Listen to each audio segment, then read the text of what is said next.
His address, White House counselor Kellyanne Conway sounded defensive. Can you promise that the president will tell the truth tonight? Will he tell the truth? Yes, Jim, and can you promise that you will? Can you guarantee that the president's speech will pass a fact check? Because you're such a smart ass most of the time, and I know you want this to go viral. A lot of these people don't like you. The White House also struggled to explain what the president meant when he said some of his predecessors also wanted a wall. This should have been done by all of the presidents that preceded me, and they all know it.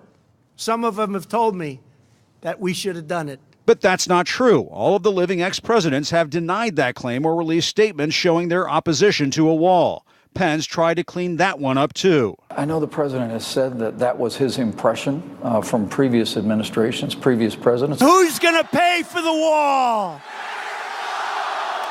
After once promising Mexico would pay for the wall, the president is expected to describe the situation at the border as a growing humanitarian and national security crisis. Despite recent studies that show the number of undocumented immigrants has declined in recent years and that native-born Americans actually commit more crimes than immigrants. The president, who faces questions about his own credibility, once told CNN he supported the impeachment of former President George W. Bush for the case he made for the war in Iraq. Impeaching him? Absolutely, for the war. For the war. Because of the conduct of the war. Well, he lied. He got us into the war with lies. And, I mean, look at the trouble Bill Clinton got into with something that was totally unimportant. And they tried to impeach him, which was nonsense.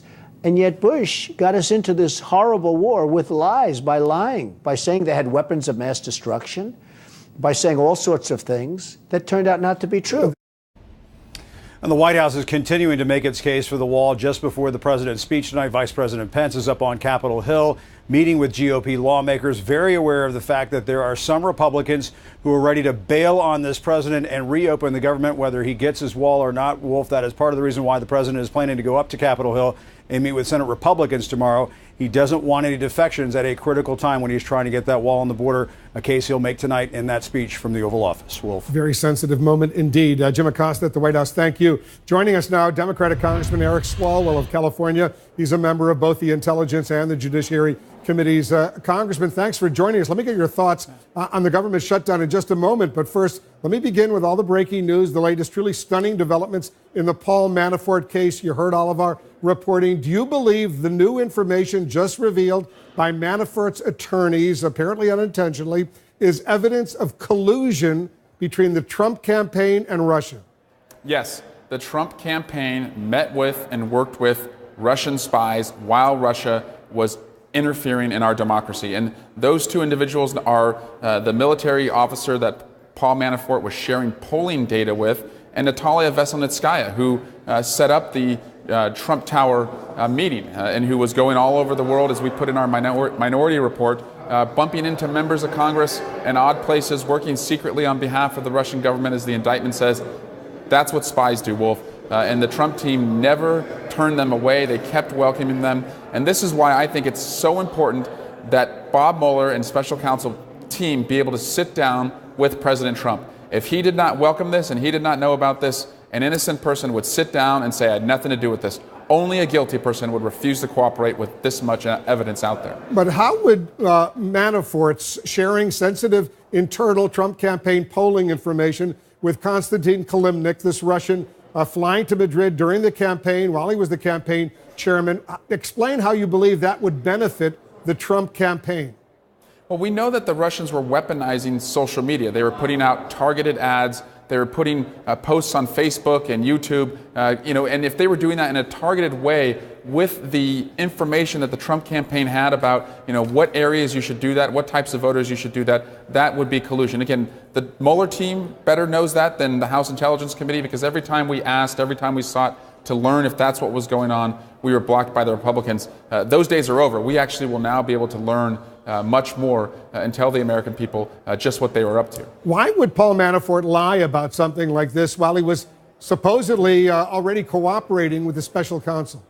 He fears the Russians, Wolf. If you look at everyone that Bob Mueller has indicted or he's put the screws to, they've all folded and they've all turned into cooperators except one person. That's the person who faces the most amount of criminal exposure and the most amount of prison time. He was offered a really sweet deal, and he has not cooperated. I think, Wolf, He's seeking to protect the Russians, and he's seeking to protect the president. Manafort's attorneys say he has cooperated extensively with Mueller and his team, and that any lies he told were unintentional. Do you buy that? I don't. I don't buy it at all. He was charged with lying. He made false statements that he was convicted of. This man is a convicted liar, and I don't think a leopard changes its spots. What about the revelation in these new documents that after President Trump took office, that there was Mueller contact with individuals in the Trump administration, including the president? I believe it, Wolf, because we saw in our own investigation that you had these witnesses were all talking to each other, and it appeared that they were trying to get their story straight. And you had a number of witnesses who all had the same lawyer, which seems to be a conflict of interest. So the only people who've been in the dark have been the American people, because the Republicans wouldn't release our transcripts while these witnesses were working in concert. So I think they've all been working together to protect the president and keep this investigation from getting closer to him. Because the contacts between Paul Manafort and the president and the administration after he took office, you believe what? Those were inappropriate, illegal? What do you believe? It's not what innocent people do, Wolf. And knowing the way that the president has dangled out there pardons, and he hasn't said affirmatively that he would not pardon Paul Manafort, I think we can conclude that Paul Manafort is, fishing for a pardon of sorts, and is not going to be a true cooperator if he believes that that is ultimately his way out of this. Let's turn to the government shutdown right now. Now on its 18th day, the president isn't budging on his demands for a border wall funding package, and he's about to take his case directly to the American public in his Oval Office address later tonight. Should Democrats offer some sort of compromise to the president, even if it's just a way to help him save face so the federal government can reopen fully? Yeah, we're not here to help the president save face, Wolf. We're here to save the American people from the threats that we have abroad and domestically, and we have put forward legislation that passed the Senate 100-0, 100 Republicans and Democrats who came together to fund border security. Donald Trump is not interested in border security. He is interested in border theater, and he's not interested in the facts, which is that there is a net outflow of immigration leaving this country right now, and that the majority of undocumented individuals overstayed their visa. So we should look at better enforcing that. So, Wolf, he can interrupt the Super Bowl in a couple weeks as far as I'm concerned. He is not getting a wall. Well, what would you say, Congressman, to those federal workers in your district and indeed across the country who want to see the Democrats at least offer some sort of compromise in order to reopen the government?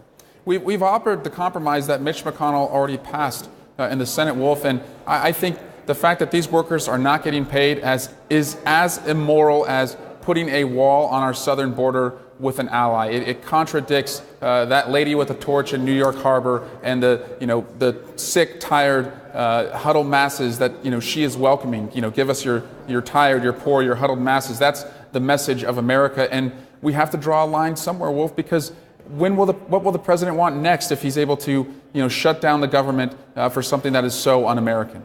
Congressman Swalwell, thank you so much for joining us.